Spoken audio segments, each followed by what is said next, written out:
Bonjour, vous avez l'impression que l'argent n'est pas fait pour vous? Vous voulez optimiser votre budget et vos dépenses? Vous êtes souvent à découvert et vous souhaitez améliorer votre vision et votre gestion de l'argent? Alors, bienvenue sur Budget, le podcast qui t'aide à gérer concrètement ton budget. Définition, réflexion, technique, je vais vous donner mes clés pour dépasser vos croyances limitantes liées à l'argent et pour optimiser votre budget. N'hésitez pas à vous abonner et à partager ce podcast. Alors, bonjour à tous. Aujourd'hui, on va voir 4 façons de changer son rapport à l'argent. Pourquoi c'est important de changer votre rapport à l'argent? Parce que à l'heure actuelle, vous vous dites peut-être que l'argent c'est quelque chose de mal. L'argent, peut-être pour vous, c'est source de stress, de frustration, de complexe. Et si vous êtes dans cet état d'esprit-là, l'argent ne va pas venir à vous. Et il faut que vous voyez l'argent autrement. C'est ce qu'on appelle l'état d'esprit, le mindset. Comme je dis toujours, l'argent ce n'est uniquement qu'un outil. Il dépend de ce que vous en faites. Vous pouvez très bien faire le bien avec de l'argent, c'est possible. Et vous pouvez très bien faire le mal, c'est possible aussi. Je vous invite à réécouter mon premier épisode de Faut-il brûler les riches qui parlait de cette thématique-là. Alors je sais que quand on parle de sous et d'état d'esprit, c'est compliqué parce que les sous, ça prend aux tripes, ça dépend de ce qu'on a vécu, etc., etc. Je sais que cette question est très, très compliquée. Et dans un premier temps, la première méthode, c'est ne pensez pas avoir toujours plus, définissez ce qu'il vous faut. L'argent, c'est comme un gâteau. Non, je vais prendre un autre exemple. C'est comme... Attendez, je cherche quelque chose d'extrêmement addictif, alors autre que la drogue, pour que vous puissiez faire un parallèle avec ce que vous consommez. Enfin, pas si vous en consommez, ça ne me regarde pas, mais on va partir du principe que vous n'en consommez pas. C'est comme les... Allez, je suppose que vous connaissez KFC. C'est comme les tenders. Vous savez, les tenders chez KFC. Ils sont bons ces tenders, on est d'accord, ils sont gras, ils sont juteux, il y a de la panure, on s'en met plein les doigts. D'une manière globale, vous en mangez un, vous en mangez 2, 3, 4, etc., etc. C'est fait pour que vous en mangiez très rapidement et ensuite vous avez un sentiment de satiété. Puis ensuite, vous avez encore faim finalement. C'est un peu comme quand vous commencez un paquet de chips, c'est dur de s'arrêter. On est d'accord, on en veut toujours plus. Plus il y en a, plus on en mange. Parce que c'est addictif. Parce que les industriels, ils mettent des colorants pour que ça ait une jolie couleur. Ils mettent des arômes artificiels pour que ça ait plus de goût. Ils mettent du glutamate notamment pour que le goût soit hyper puissant et que vous en vouliez encore plus. Les chips, c'est la cocaïne des gens qui n'ont pas de moyens. Ça, c'est de la punchline. Je viens de la trouver à l'instant, je l'avais pas préparé. Les chips, c'est la cocaïne des gens qui n'ont pas de moyens. Génial. Je vais la faire breveter. Non, l'idée, en fait, c'est que l'argent, plus on en a, plus on en veut. Moins on en a, plus on en veut. Je vous invite à réécouter mon épisode Faut-il gagner plus, résoudra-t-il tous vos soucis? J'en parle. Et à un moment... il faut se poser. Par exemple, si vous voulez lancer une activité, vous vous dites tout le temps « j'ai besoin de plus pour me lancer ». Non, pensez les choses autrement. De combien ai-je besoin pour démarrer? Vous voyez, fixez-vous des objectifs. C'est beaucoup plus motivant. Plutôt que de foutre de l'argent tous les mois de côté, alors on ne sait pas trop quel montant, on ne sait pas trop comment, mais on le met quand même parce qu'on doit le mettre, parce qu'on m'a dit que je devais toujours mettre de l'argent de côté. Alors oui, c'est vrai, mais le mieux, c'est d'avoir un objectif donné. Fixez-vous un objectif, tout simplement.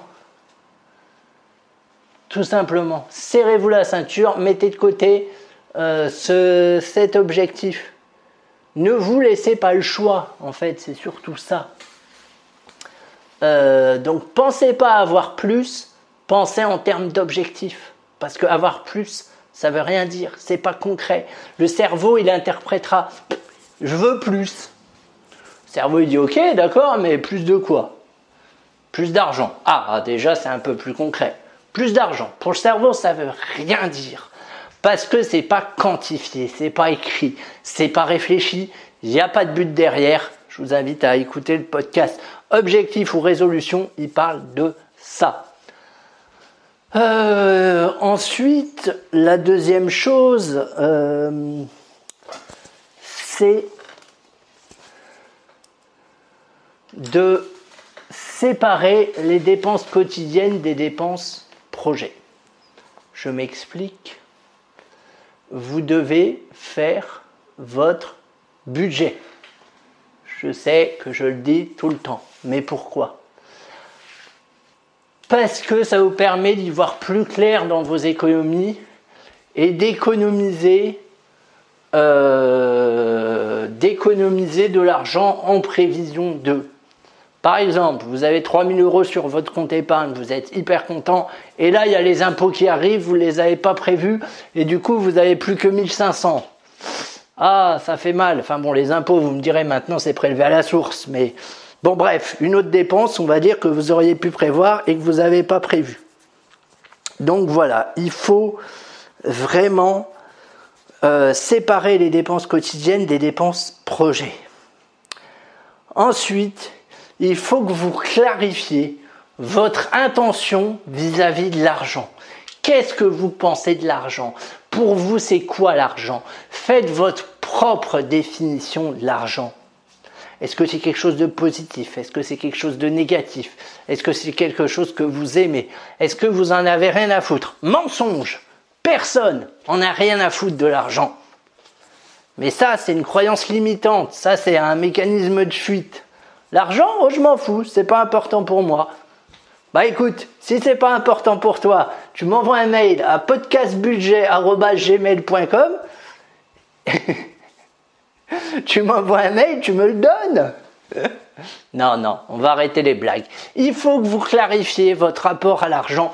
Il faut, s'il est mauvais, que vous le fassiez évoluer. Il faut que vous arrêtiez également de regarder les infos, aussi. Parce que c'est négatif les infos. Il faut que vous vous entouriez de choses positives qui vous rassurent. Ça peut être, je sais pas moi, donner à une cause qui vous tient à cœur. On n'est pas obligé de donner 500 € tous les mois. On peut commencer à partir de 2 €. Vous allez sur Tipeee, soutenez des projets. Allez sur KissKissBankBank, soutenez du crowdfunding. En plus, vous avez des cadeaux en échange. Soutenez une cause qui vous tient à cœur. Faites des dons à la SPA, faites des dons, je ne sais pas. Mais en faisant ça, vous allez vous dire que l'argent, c'est quelque chose de positif. Moi, je l'ai fait plusieurs fois. Il y a un podcast qui s'appelle 2 heures de perdu pour lequel je donne régulièrement. Et j'ai contribué aussi à des ouvertures de boutiques. C'est hyper valorisant, mine de rien. C'est pas rien. Grâce à vous, alors pas qu'à vous, mais grâce à vous, il y a une boutique qui peut s'ouvrir. Vous avez créé de l'emploi. Oui. Puis si c'est une cause qui vous tient à cœur, c'est d'autant mieux. C'est d'autant mieux. Voilà, c'est comme ça qu'on change son rapport à l'argent. Et ensuite, dernier point, alors ça rejoint de toute façon les points qu'on a dit, c'est être aligné avec ses valeurs. Donc quelles sont vos valeurs ? Quelles sont les valeurs que vous défendez au quotidien ? Son travail, ou pas d'ailleurs, des fois on peut ne pas être aligné et ça peut bien se passer. Sa mission de vie, pourquoi vous êtes là ?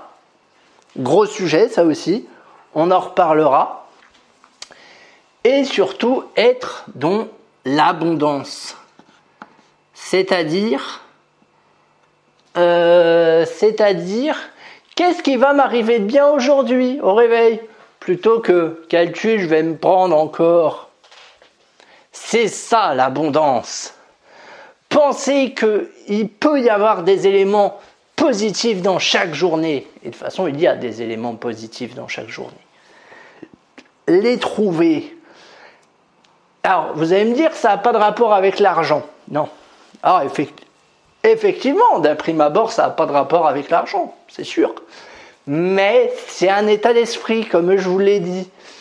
L'argent, c'est un truc.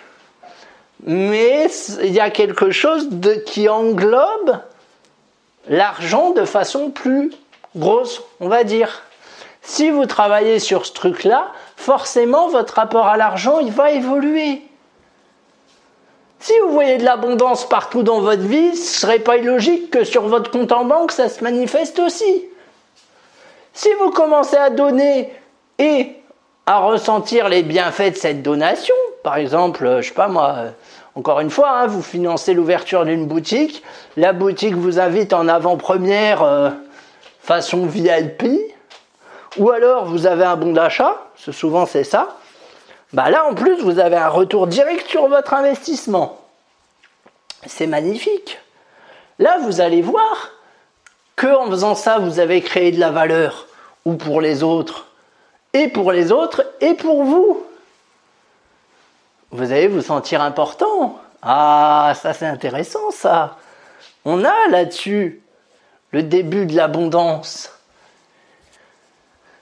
Donc c'est ce que je vous disais, ne pensez pas forcément que en termes financiers. Pensez global, pensez vie, tout simplement. Voilà, j'espère que ce podcast t'a plu. Alors j'en referai un autre parce que j'ai d'autres idées. Donc je ferai un épisode 2 également à ce niveau-là. Et je te dis à très vite.